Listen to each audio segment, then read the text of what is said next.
Chairman Walker. Larry Markham, 41635 Enterprise Circle, Temecula, representing the applicant.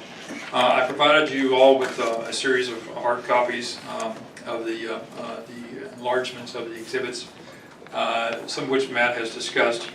I would like to point out some additional changes that we've made since even the staff information came out. We've been meeting with a series of the neighbors one-on-one to talk with them about their individual views and issues, and so as a result of that, one thing we did include some barbecue areas at the end of the driveways. It was requested that those be removed, and we would propose to remove those from the plan.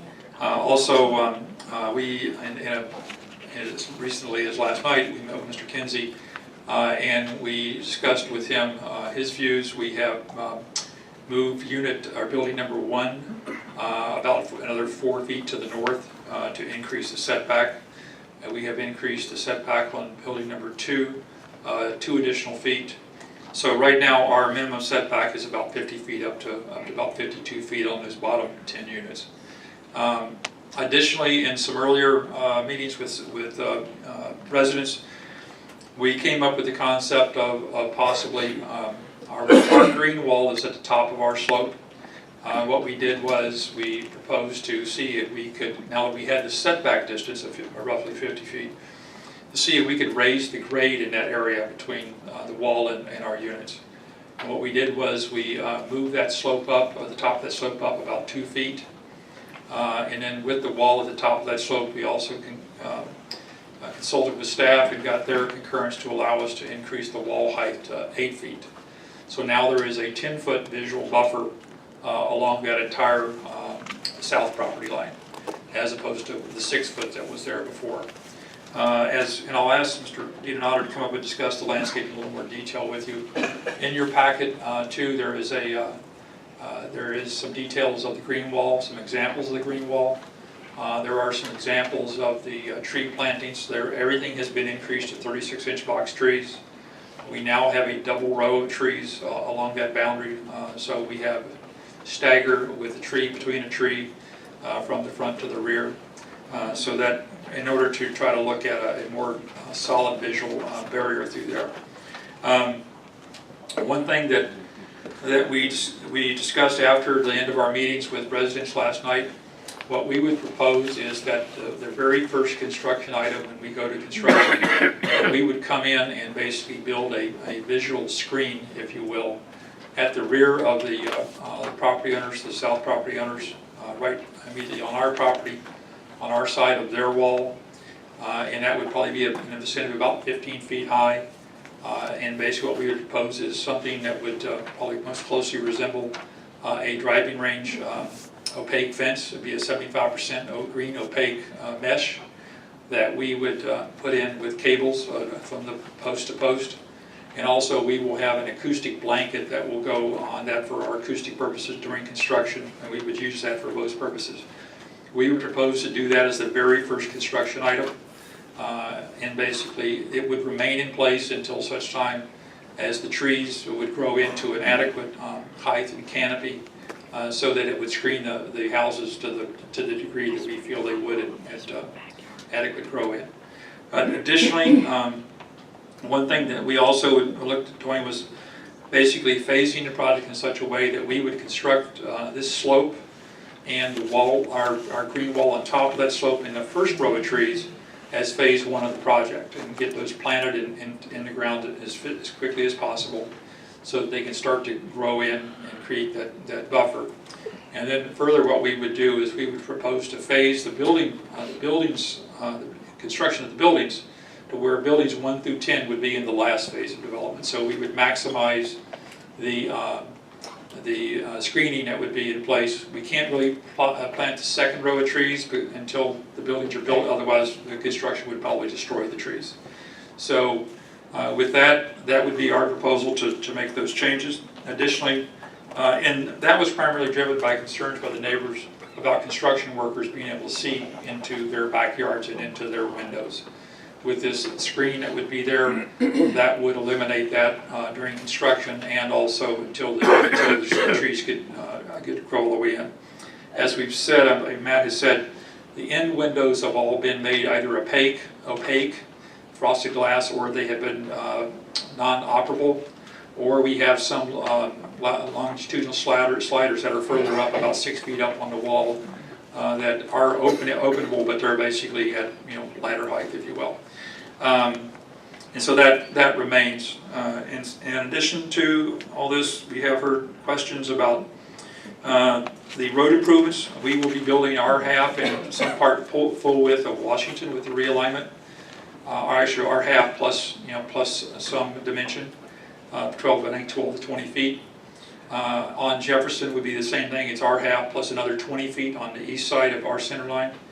What we would propose, and there's been several comments about how we would make that work with the existing improvements going to the north.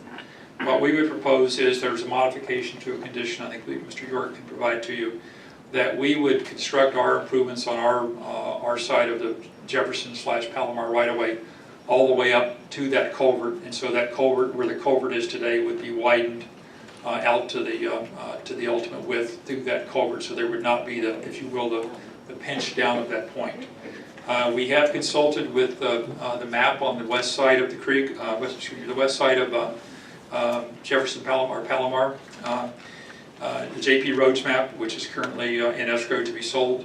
Their improvements would do all of the west side of Palomar, and their improvements actually run all the way up almost to that culvert on the west side. So the net effect with the two projects would be that when this is all said and done, Washington would be improved to its ultimate, and Palomar/Jefferson from the intersection with Washington all the way to the north would be improved to ultimate, and it would be basically one lane on the east side whenever the Landslayer property would we would be acquiring the right-of-way. We've already discussed that with them about trading land for the right-of-way, so we would make that a very straightforward transition going to the north. So there was one comment, and I apologize to the Jenkins if they're here.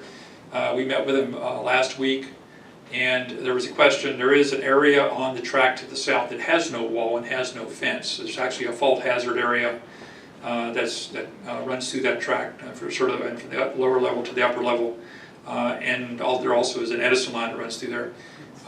Our plans, and I was not aware of it at the time we met with them, we did confirm that we have a wall from where there is no wall today on those units going all the way up to Jefferson. We are proposing a block wall all the way up to Jefferson. So our entire boundary would be sealed off to the property owners. And I guess there's people that do traverse that area today on foot. So we will, and I will provide them with the exhibit that I promised them. I just have not had the opportunity to. But we are building a wall all the way from where our green wall stops, and we jog back over to the property line all the way up to Jefferson. That area between the two walls, we have and Mr. Dean and I discussed about the plantings. We try to keep those very minimal, so there's minimal maintenance, but there will be locked gates at each end, down by the detention basin at the upper end, that will only be accessible to the HOA's landscape maintenance contractor. So there will not be day-to-day access to any of that area. So with that, I'd like to have Mr. Dean come up and discuss real briefly the landscaping. And then we do have Eric Evett and Shirley Sawyer from Urban Crossroads to talk about the traffic study and the traffic improvements, the transportation circulation improvements. And there's a PowerPoint presentation for that. So with that, I'm happy to answer any questions, and then we will be here to answer any questions after that, and also to come back up after public comment. And we would like to address the letter which we had just received this evening from Bridges Burkett Group. So have not had a chance to review that in any detail other than just scanning through it. So. Okay. Any questions so far? No. Okay. Vince, if you could, and if you could go to the landscape exhibit on the. There's one further on. I'm sorry. Jump to the back in Matt's staff. Sorry. Just because something we're talking about. Hi, I'm Vince DiDonato, Alhambra Group Landscape Architects, 41635 Enterprise Circle North in Temecula.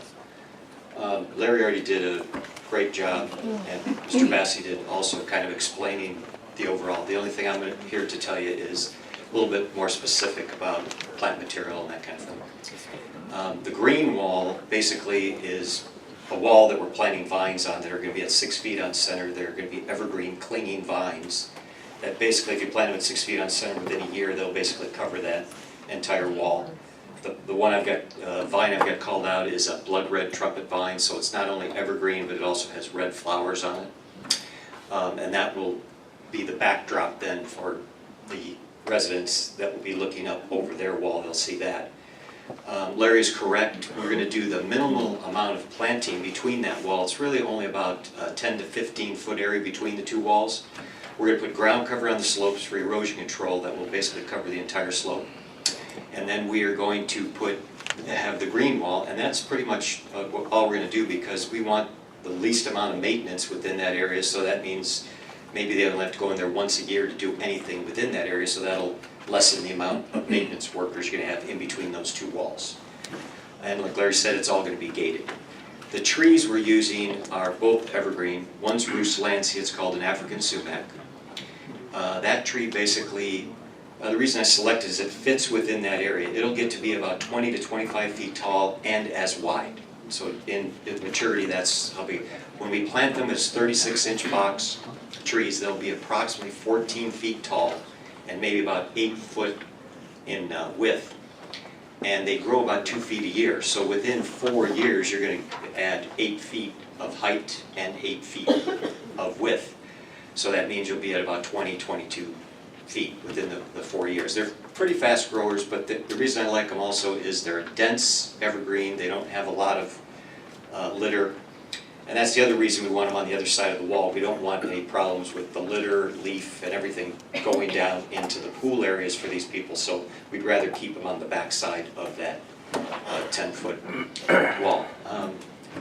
Other than that, the triangulation has been mentioned. That's where you plant trees. You plant one in between. I mean, these trees are eventually going to touch each other, but in the interim, you're going to have the tree that's in the middle between. So now you're planting them at approximately 12 feet on center. They're not, but visually they'll be 12 feet on center. So even with the 36-inch box trees, you're going to get a pretty dense screen in there just to begin. But when it's done, we've got some renderings that we've done that show the height of the trees from the ground level and all that the engineers for it. And pretty much when they're grown, you're not going to be able to see the buildings at all from the lower areas. So if you have any other questions, I'm glad to answer, but that's all really I have to add. Thank you.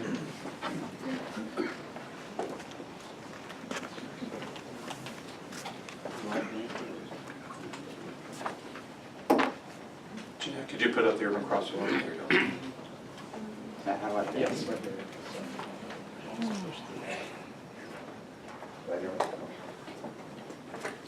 Hi, good evening.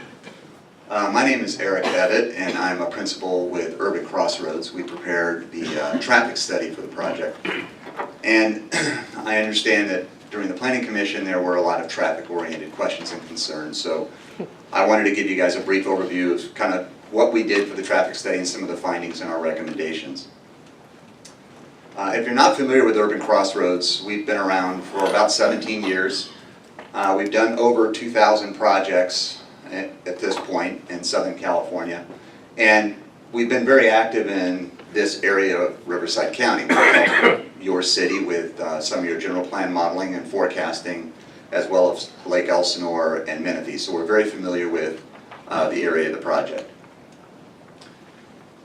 So for a lot of people, the traffic impact analysis is a very technical document and can be something that's hard to follow. So I wanted to just give a brief overview here of what the purpose of such a document is. The main emphasis of a traffic study is to estimate the number of trips that are going to be generated by a future development, to evaluate what those trips will do on the transportation network, whether that be the existing network or a planned future network.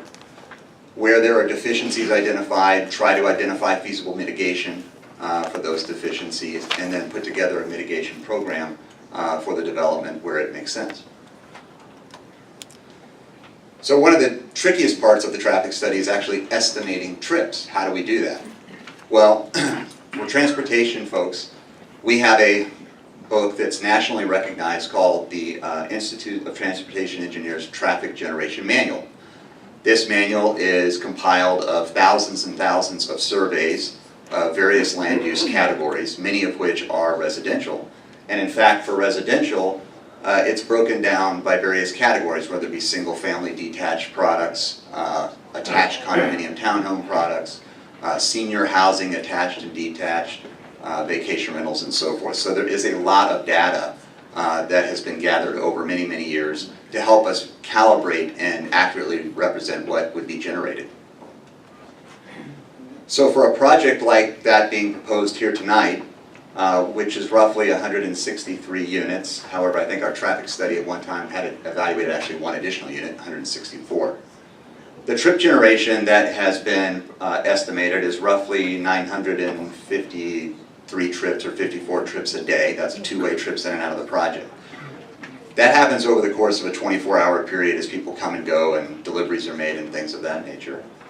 What I think is important to understand is during the peak hours, so the morning commute time and the evening commute, what the surveys have shown that for a number of units like this, you're really dealing with a little over 60 outbound trips during the morning as people leave to go to school and work, and roughly that many trips coming back in the evening. Now we have 2 points of access on this project, and so if you were to think about that in terms of like time and how you would experience it, it's about one trip every minute leaving in the morning, or one trip every minute coming back in the evening. So it's not a huge onrush of a lot of trips happening at one time.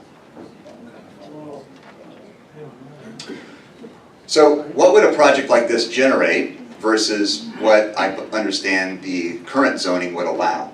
So the project area is, under the general plan land use, has medium density residential, which would allow between 5 and 8 dwelling units per acre. If we were to just look at the most lowly dense version of that, which would be 5 dwelling units per acre, on the 25.9 acres for the project, you'd end up with about 130 units. What the table here at the bottom is showing is that if you were to compare the amount of trips estimated for single-family homes versus a condominium townhome, the trips would actually be slightly higher for the single-family homes. The reason for that is a lot of times on single-family homes you'll have larger families, you'll have numerous cars that are owned by, in a family you might have several high school students, a mom and a dad, and you may have 3 to 4 vehicles. A lot of time on the smaller for sale condo and townhome products, you don't have as many vehicles, which is why you have lower trips overall. So in the context of our traffic study, what did the existing conditions show us? Well, we took not only peak hour counts in the area, most notably at the nearby intersection of Starbucks Circle and Palomar, but we also put down what they call as a tube count, which gives us a count over a 24-hour period how many vehicles are on the roadway. And our survey showed that we had about 9,268 vehicles on Palomar, and as you head down into Marietta, the number drops slightly to just a little over 9,000 trips a day. Currently, as everybody knows, that's a 2-lane roadway. That number of trips, it falls well within the parameters of what the Riverside County and city guidelines show as being the capacity of a 2-lane roadway. After looking at the existing conditions, then we project into the future traffic forecasts into an opening year. And when we do that, we look at opening year without the project developing, which would have the existing roadway network and just growth in the area from other development, ambient growth from the areas surrounding us. And what does that look like from traffic? And as you'll notice on the graphic to the left at the bottom, you have some growth. You go from roughly 9,000 vehicles today to almost 12,000 vehicles today without the project. On the right side, you'll see that we've looked at the same network, but now with the project in place, we're also showing some of the circulation features that the project is bringing. The project is going to be extending Palomar over to Jefferson and realigning Washington at a 90-degree angle with Palomar and Jefferson. The benefits to that are obviously we remove some of the horizontal curvature that's out there today, which it helps somewhat with safety as people navigate that area. And we're also providing additional capacity by building additional lanes. You'll also notice on the right-hand side that I've identified the number of trips on a daily basis that the project is contributing to each of those roadway segments, far within the capacity of the roadway. So for purposes of why was the project making those circulation changes, this graphic is just showing your adopted general plan and how these circulation changes that the projects bring to the table are part of the city's general plan circulation element and something that's been already identified and planned for the future. I also thought it was important to note that as you march out in time and these roads are built to their ultimate designation, the numbers here actually are county capacities that they've used in their general plan and that the city also recognizes as being the capacities for these roadways. So for Palomar and Jefferson, when that road is fully developed, it's intended to carry in the neighborhood of 35,000 trips a day, whereas the Washington Avenue would carry something smaller, something closer to about 25,000 trips a day. We're not seeing those numbers obviously in our traffic study because that's a build-out type deal, but we're well within the capacity that what these roadways can handle with the project and with growth in the area. So here are our projections for long-range conditions, both with and without the project. Again, you'll notice that the numbers up here are well within the capacities that I just stated. On the left-hand side, what we identified was if the future additions of Washington to the south, the extension to the north for the future overpass, and then also the extension of Jefferson, as these traffic volumes grow, if nothing else were done to the intersections, you'd have deficiencies. And that's what's identified there in the red. Even when we bring the project on board, those deficiencies would exist without some sort of mitigation. So what is the mitigation that we've proposed? Well, the project would be responsible, as Larry said earlier, with developing partial width improvements along Jefferson Street, along its frontage, and then carrying that over to and widening at the culvert. In addition, we'd be lining up Washington Avenue with Jefferson at a 90-degree angle for safety purposes, putting in the necessary turn pockets and turn lanes for people to be able to queue and wait safely out of the traffic flows. And then also developing full width improvements of Washington south of the intersection and then tapering it to the half width. Other planned development in the area, as Larry mentioned, would be completing those streets, building out full width improvements. In addition, the project would be paying its proportional share towards the future signalization at Washington and Jefferson. Hopefully that was fast but yet informative. I'm here to answer any questions if you have them now, or I can be called up later. Yeah, I have one question right now. Go ahead. When you're saying the build out of the roadway, that's build out for us, Marietta, all of Riverside County, or build out of who? Let me back up there. Is it this one you're? I think it was the one before you had said, yeah, okay, so the build out. So those numbers there are just stating what the design capacity is of the road once it's built to its ultimate number of lanes. How many cars a day is it able to handle? Okay, so then after that comment, then you said, of course, we're not seeing these numbers because of Yeah, this so here are the project, forecasts that we had for but at build 2040 out. that are less than the capacity. I'm just trying to state Right. that the roads are not being outstripped by the growth that we're seeing in the Right. area, even with the project. Yeah, no, I understand that. It's just when you said build out, I wasn't sure build out Wildomar, build out Marietta, build out all of Riverside County, or what actually that meant. Yeah, this forecast here is build out of your city, may not include build out of Marietta. Okay. Thank you. Anything else? You all good? Okay, thank you. Okay.